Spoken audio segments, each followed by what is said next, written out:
What's up guys, Ruppy here, and welcome to my draft analysis for Season 12 of the Master Ball Conference of the League of Extraordinary Trainers.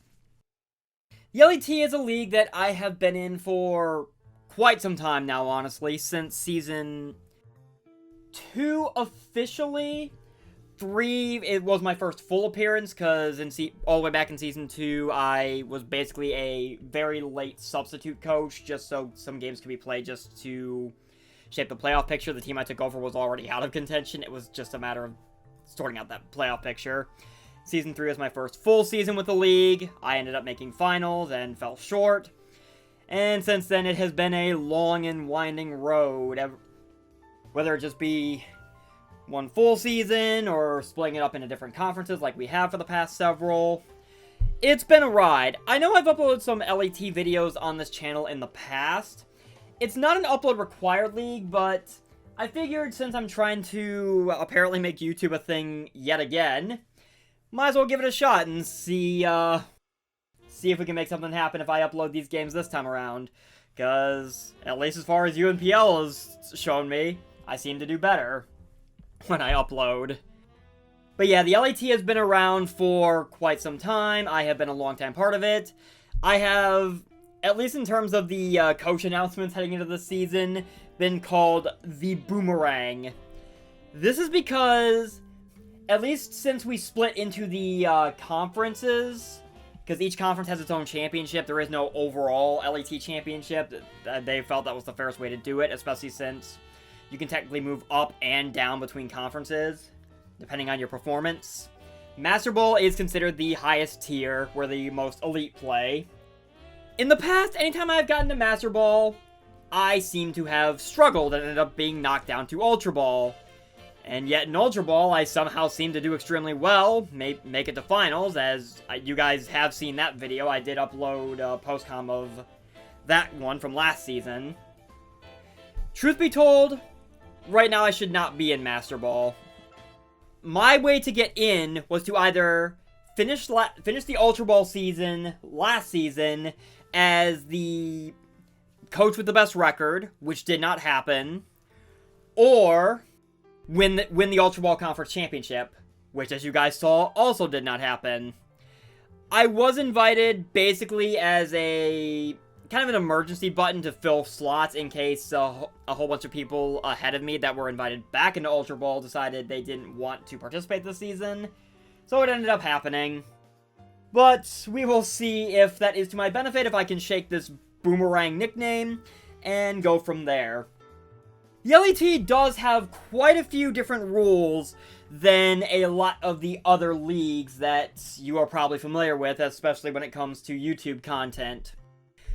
This is actually the first season they are trying out level 100 as opposed to level 50, which is a change I personally welcome. I feel I have a lot more control over what I can do with EV spreads whenever I play at level 100 as opposed to level 50. I mean, if level 50 is possible, don't get me wrong, but level 100, it just feels right, I guess. Maybe that's just how the fact that I got my start on Showdown, who knows. But as far as the draft is concerned, we were each given 1,000 points. You probably think that's an insane amount. Well, that is because the Mons, as opposed to other leagues where they're just like 20, 19, 18, and so on, the LET divides them into different tiers. From the S tier, which is 200 points, and they go down in intervals of 20 from there, all the way down to the F tier, which is 20. That said, you must draft at least one Pokemon from the S, A+, or A tier, B+, or B tier, C+, or C tier, and D, E, or F tier, and you are only allowed one S tier and one F tier max. So, no dumping a whole bunch of points to try to top-load your team, and no going all lowest tier just to try to meme, I guess. Beyond that, you would get a 300-point budget for declaring Terra Captains. This league is free Terra. I'm going to state that up front. That might be a point of contention for some of you guys watching this, and I would completely understand if that is the case. But whatever you declare as your Terra Captain, you can free Terra. It is not a Terra preview, so you do not have to tell your opponent what your Terra type is going in. This has been the case with the LET since Gen 9 started. I know a couple other leagues still stick to this format. It's going to be an interesting challenge playing under this restriction after I've gotten so used to playing with UNPL and the designated Terra types. Also, one other quirk that I know is probably going to be a point of contention if the free Terra isn't. This league is not low-tier Terra. Kind of. As I said, you get 300 points to use for declaring your Terra captains. You can select a maximum of 3 Terra captains, depending on what your point budget is. And you are allowed, you're not required, but you are allowed, and it's strongly encouraged, that you pick 1 Terra captain, as long as it is not otherwise Terra banned, from the A+, A, B+, or B tiers. So yes, you can in fact have 1 high Terra option, which definitely adds to the challenge. Now don't get me wrong, there are still quite a few really good low Terra options out there. I thought I made the most out of some of mine from the previous season I had. You guys didn't get a chance to see it because I only posted the championship game, but my Terra captains in my other league, I also had, my Terra captains last season, I also had Rev of Room, which served me incredibly well throughout the season. That is a very good low tier Terra. But anyway, I think I've rambled on for long enough to kind of set the stage for what we're dealing with here. So let's go ahead and actually talk about the team itself. So, I had the second to last pick, which means I was near the back wheel, which, honestly, I'm actually fine with, because it seems like whenever I'm near a wheel pick, I seem to do a lot better. It gives me more flexibility, I think, especially the back wheel, because it gives me time to kind of scout, see what's coming and going, and kind of plan ahead. I mean, it worked out for UNPL, so let's see if it'll work out for LAT. For my first pick, there were a couple things I was looking at, a lot of which got sniped because that is the downside to the back wheel, especially since this league has made a couple of probably controversial decisions regarding certain Terra captains, what can and can't be a potential Terramon. Enamorous Incarnate was one of them, and I was looking at it because, to be quite frank, I wanted to pull Stellar Terra Contrary BS and see how far that carried me, just as sort of a half joke, I guess. But when it got to me, Enamorous Incarnate was in fact long sniped, and I got talked into taking a different mod for my first pick, just because a couple people didn't want the guy who picked after me, which was Giraffic, the guy who beat me in the Ultra Ball Championships with this mod, in fact. They didn't want him to have it back. An odd reason to make this pick, but honestly, considering I can declare it as a Terra Captain, and have declared it as a Terra Captain as my high tier Terra, I think there is a lot of potential here. That pick is King Gambit. Under any other circumstances, King Gambit probably would not be a first round pick, but the fact that I can potentially Terra it and have opted to make it my high tier Terra, I feel actually works out very nicely for me. I've struggled with Bisharp in the past. I feel like King Gambit, though, has some of the tools that Bisharp just lacks. Ignoring the fact that that whole line just doesn't get knockoff anymore for whatever reason. But King Gambit is incredibly bulky. Even its weaker special defense stat at base 85 is still very usable. I mean, the fact that I've been able to make Gyarados work so well in UNPL, despite having a somewhat questionable defense stat as a bulky sweeper, is all the proof I need there. Yes, King Gambit is quite slow, but it does have a lot going for it. Dark Steel is a good typing. I mean, obviously there is the quad weakness to fighting, but with Terra, I can mitigate that. It's got access to Stealth Rocks. It's got priority in Sucker Punch. King Gambit, I think, could actually be a really solid first pick, despite the circumstances in which I agreed to take it on. Especially since its abilities are really good. I mean, I can use pressure defensively to strip PP away from things. I've got Defiant, which basically deters Defog or Intimidate.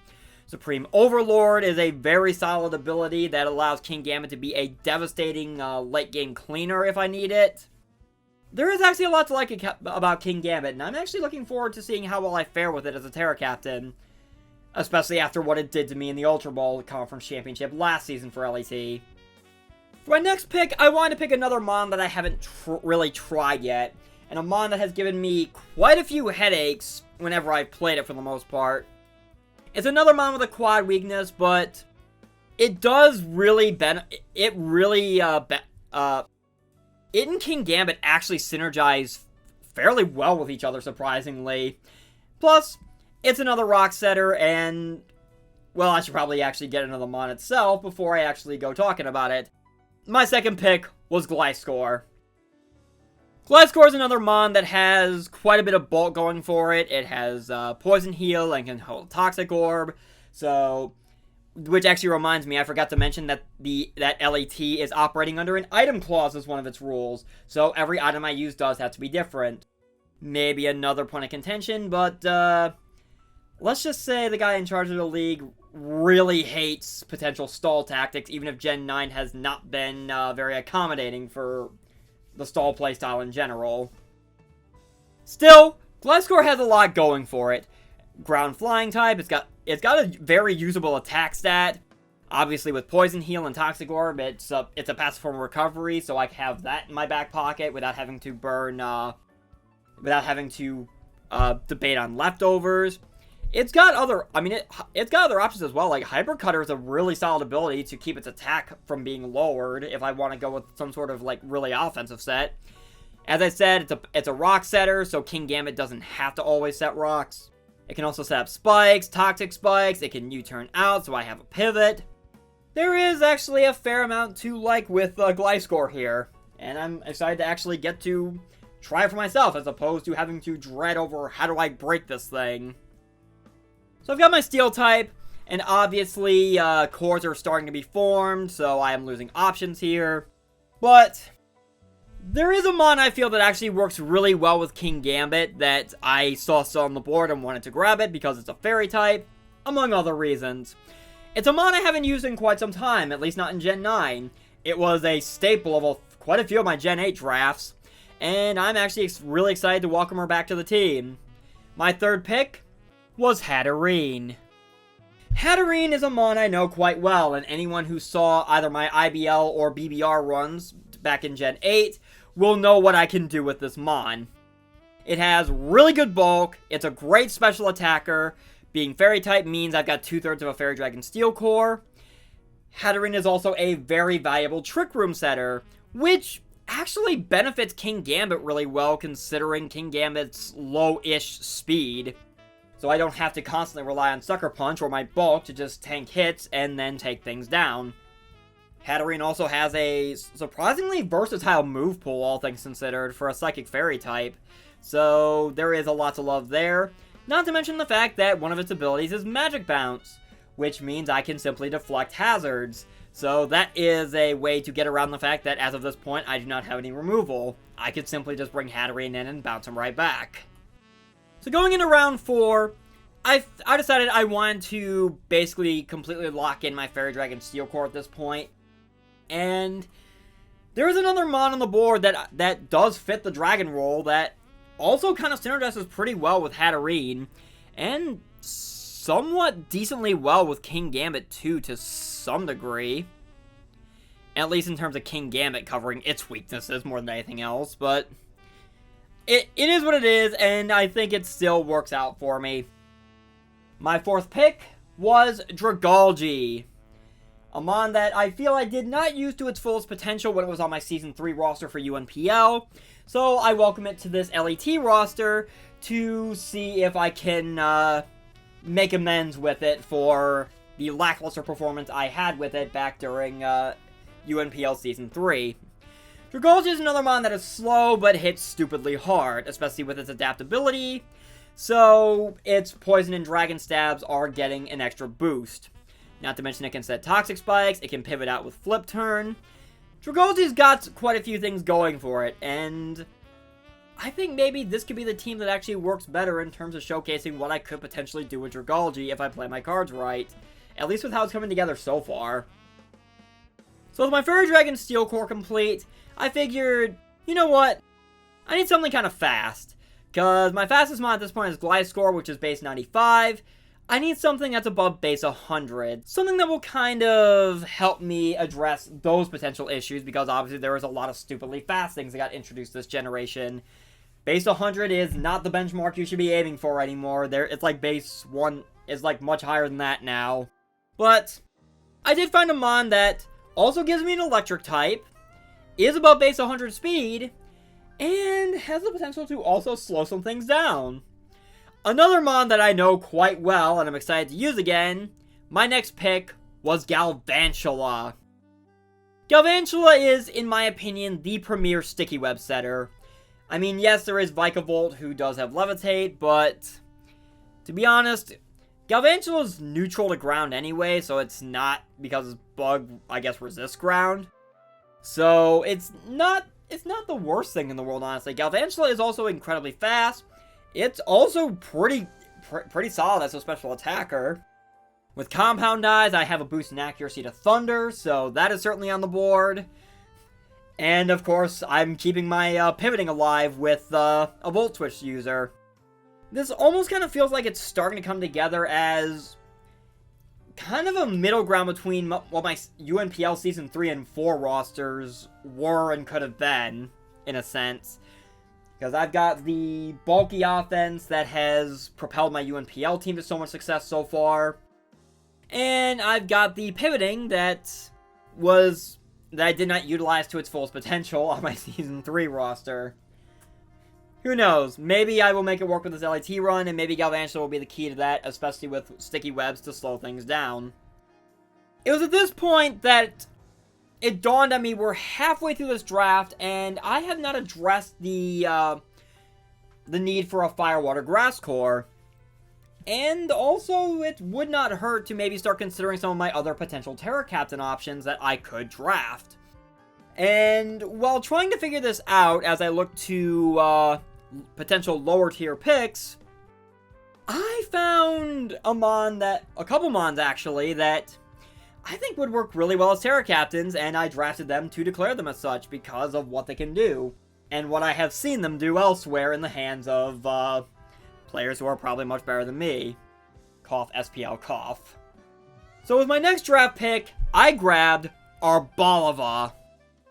Arboliva is a mon I have not used, and quite honestly, for the longest time, I dismissed it. And I am starting to reconsider that stance just because after seeing what Pokeaim has done with it in SPL. Because Arboliva actually has really solid defenses. Yes, it's another slow mon, but again, I've got Hatterene and Trick Room to get around that. It's actually a really solid Terra mon as well. Grass Normal is an interesting and usable type combination on top of that. I've got Harvest to be able to toy around with potential berry options. Seed Sower works out for me in the sense that if Arboliva gets hit, then I get Grassy Terrain, which not only boosts its grass attacks and the grass attacks of anything else I might throw, like potential attacks like Galvantula and Hatterene have access to grass type attacks. But that also helps to kind of nerf potential earthquakes coming the way of the likes of Kingambit and Dragalge. So in that regard, Arboliva actually kind of synergizes quite well with them. And the potential for Terra, especially since any Terra types I could run that would happen to have a ground weakness, being able to mitigate that with a Grassy Terrain from Seed Sower, at least nerfing earthquakes and the like. I think Arboliva can work out for me. I'm excited to actually give it a try. Speaking of mons I'm excited to try as a Terra Captain, because of what I have seen them do, and mons that I think really should be considered for Terra bans, considering what it is capable of. My next draft pick was Drifblim. Drifblim gives me a lot, actually. It has a monstrous HP stat, despite its cripplingly low defenses, but that, in a weird sort of way, kind of balances out in terms of giving it some bulk you wouldn't think this thing would have. Its offenses are not that bad either, and base 80 speed is really solid. It also comes with some really good abilities, too. Aftermath is one that comes to mind, because that's extra damage on something if it goes down. Flare Boost is a special ability that I rarely see run, but it is an option, because Drifblim doesn't need to be a physical attacker, so I could pop a Flame Orb on it, let it get burned, and now I've got stronger special attacks. Obviously, Unburden is the one to be wary of, especially in combination with something like Grassy Seed, since I have Seed Sower from Arboliva.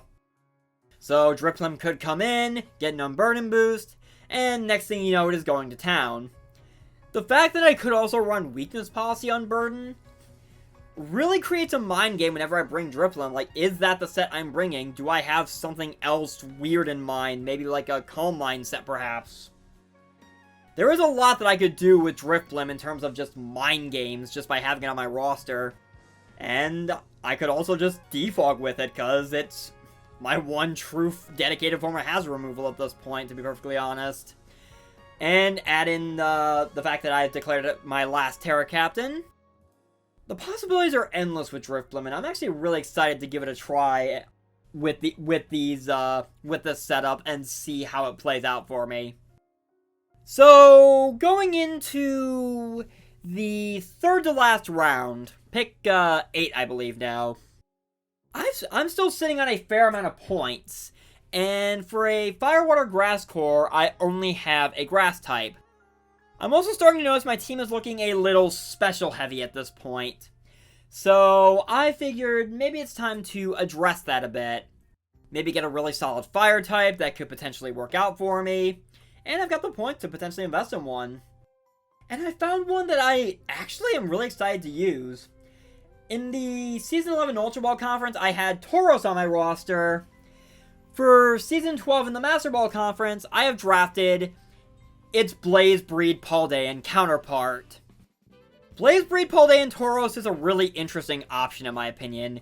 It is a firefighting type, which calls to mind the likes of Infernape, except Tauros actually has somewhat better bulk than Infernape did, even if it is slower.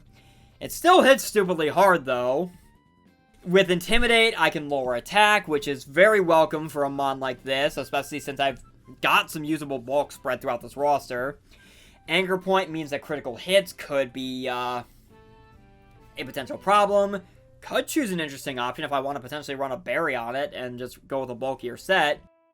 But yeah, Tauros is this particular breed of Tauros actually kind of works out pretty nicely for me, all things considered. Especially since it can function as a solid physical wall breaker, which I think my team was... I mean, I know I've got Kingambit and Gliscor, but having one more to kind of balance things out definitely does not hurt. So we're moving into the last two picks, and I'm going to be honest, I kind of willingly let myself be skipped on these last two picks, and I just made it up at the very end of the draft. Mostly just because I was actually in a bit of a time crunch at that point for other things, because I believe I was pressed for time in getting ready for my UNPL game for the week we did the draft. I think I had a couple other things that I was kind of tied up with, and it was actually starting to stress me out at that point. So I willingly let myself get skipped, and I figured I would deal with it after the fact.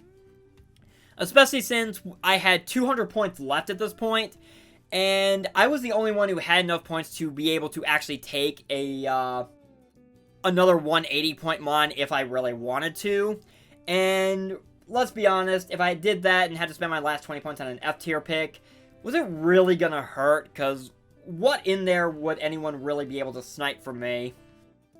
So that is ultimately how that played out. I am being upfront with that. It was not some sort of weird intentional ploy to try to get a better pick, because to be quite honest, I really couldn't be sniped on anything I was looking at that point anyway, so I was willing to be skipped for the sake of fairness so the draft could continue without any issues from me holding it up, because I had other things I needed to worry about.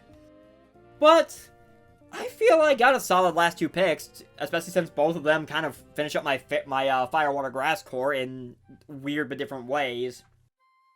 Let's start with my F tier pick, which was Quaxwell.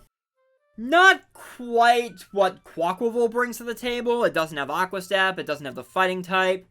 It does still get Moxie, so that is a potential option, and it can still spin. But its stats might not look the greatest, but with an Eviolite, Moxie boost, the potential to rapid spin, I think Quaxwell actually has a lot going for it that I could potentially use if absolutely need be. I don't think I would be bringing it too often, just for spinning purposes, but you never know. I think Quaxwell actually can be a potential underrated threat if I play my cards right, so we will see how that plays out. But it's here, it works, and you never know, it could surprise, the little duckling could surprise you. That, of course, now leaves my A+ tier pick with my remaining 180 points. Again, at this point in the draft, no one could snipe me on it, because everyone else was at the point where if they took another 180 point mon, they would not have a complete roster, or by the time we got to round 10, they were under that threshold anyway. So nothing could potentially snipe me on this. It's another mon I got kind of talked into taking, but I'm not going to disagree with it. But I am going to be interested in seeing how well I actually use it this time around. My last pick for the draft was Iron Bundle. I know, round 10 bundle. That seems absurd. Iron Bundle is a mon that, honestly, I have not had the best track record with. Like Chi-Yu, it is a mon that really just comes in and clicks buttons, because there's not a lot it can do, but what it can do, it is very effective at. I mean, it's got great physical bulk, it's a powerful special attacker, it is absurdly fast at base 136, so that really helps out my speed tiers quite a bit. It's a water and ice type, and with freeze dry, it technically has unresisted stab coverage, one of the very few mons that can actually claim that and actually be a threat with it. But, as I said, I have not been the best at figuring out how to really use bundles too well. Maybe this will be the season that changes that. So, that is the team. I apologize if this went on a bit too long. It has been a little bit since I've recorded a draft analysis, and honestly, I am excited for this team. I think it actually came together really nicely despite some of the circumstances behind some of my picks.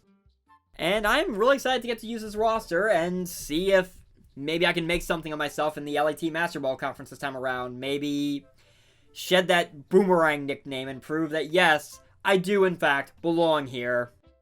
Will that be the case? Only time will tell. Regardless, I thank you guys so very much for watching. I have been Ruppy, and I will see you guys next time. Go Columbus Swoo!